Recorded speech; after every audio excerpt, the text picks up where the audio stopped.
Dun Shows World.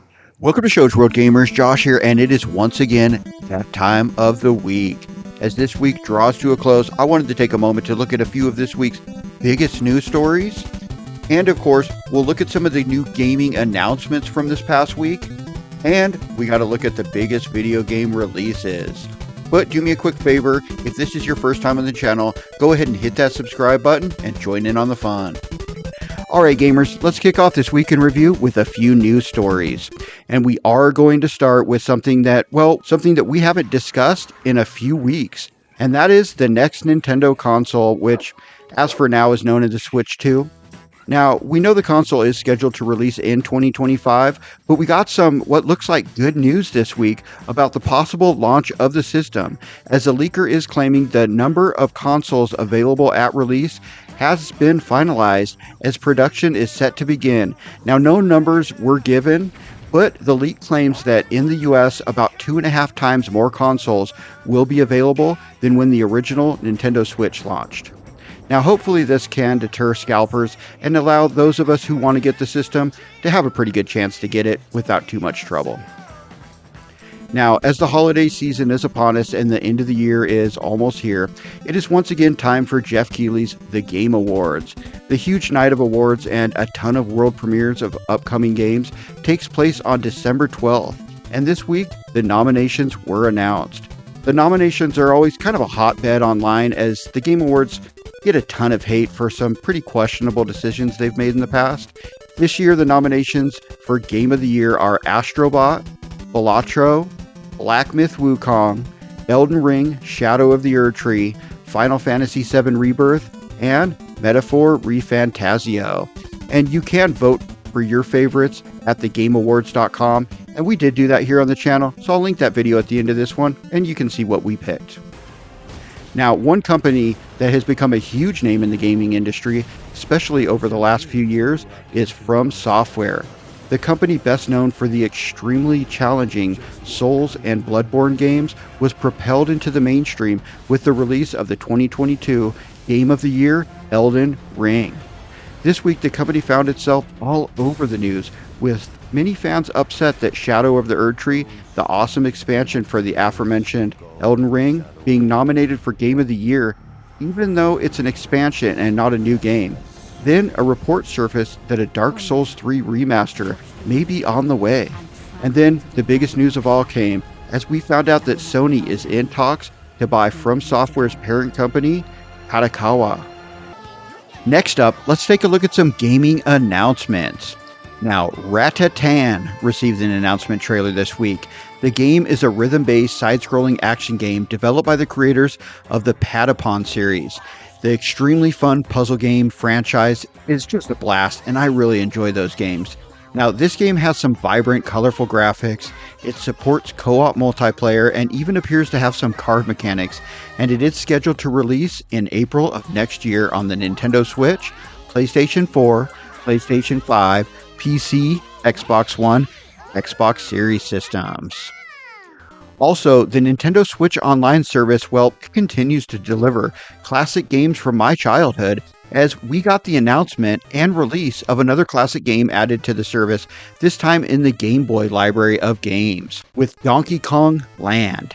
Platformer is a kind of light version of the Donkey Kong Country games.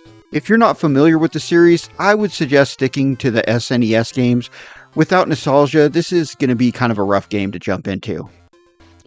Now, Leaf's Adventures Netherworld Hero received a release date trailer this week, unveiling a December 19th release on the Nintendo Switch, PlayStation 4, PlayStation 5, PC, Xbox One, and Xbox Series systems. The game is a story-driven, cooperative 2D action-adventure game that celebrates the power of friendship, drawing inspiration from Nordic folklore, and does support single-player as well as two-player co-op. Now, Fate Reawakened received a console announcement trailer this week.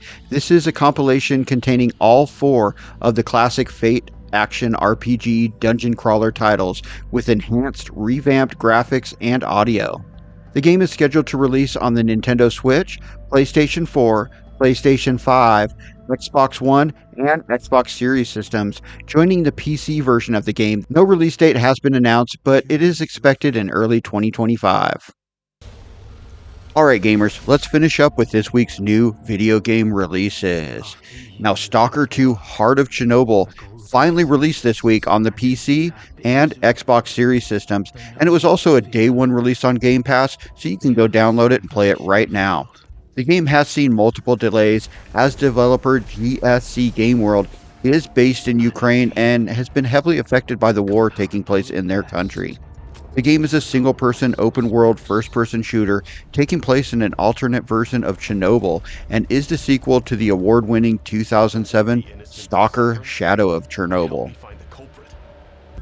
Now Stray, the very popular third-person platforming cat game with realistic cat movement, is finally out now on the Nintendo Switch, joining previous releases on the PlayStation, PC, and Xbox systems. The game has you taking control of a cat who has fallen into a walled-off city populated by robots, machines, and mutant bacteria, and you must find your way back home.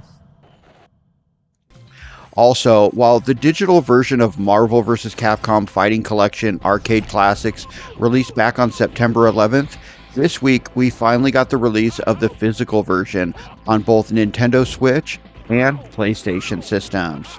The collection includes the arcade versions of Marvel Superheroes, Marvel vs. Capcom Clash of Superheroes, Marvel vs. Capcom 2 New Age Heroes, X-Men Children of the Atom, X-Men vs. Street Fighter, Marvel Superheroes vs. Street Fighter, and the beat-em-up game Punisher. Now, we also got the new 2024 version of Microsoft Flight Simulator released this week on Xbox Series systems, PC, and this was also a day one release on Game Pass. Now, this is one of the most impressive pieces of software you can play, with a fully mapped out Earth that allows you to realistically fly all over the world, taking off and landing in real life airports and dealing with realistic weather effects. It has day and night and all the landmarks you could ever hope to see as you fly in a ton of super realistic aircrafts. Alright gamers, that concludes this week in review for the week ending on November 22nd. The week started with some Dragon Quest III HD 2D reviews kind of coming into question, as many gamers believe the game not having quality of life options like many newer RPGs to nerf the difficulty for modern gamers. Well, that appears to be pushing down some review scores. I'm not sure if that's true, but it is a pretty tough game. Then we got the nominations for the Game Awards, which, as expected, was met with pretty much complete distaste online. And the week ended with developer GSC Game World finally getting Stalker 2 across the finish line after an absolute crazy development where we were all rooting for them, and I will definitely be checking out this game over the weekend. But let me know anything we may have missed in the comments, and thanks for joining us today, gamers. Ghost World out.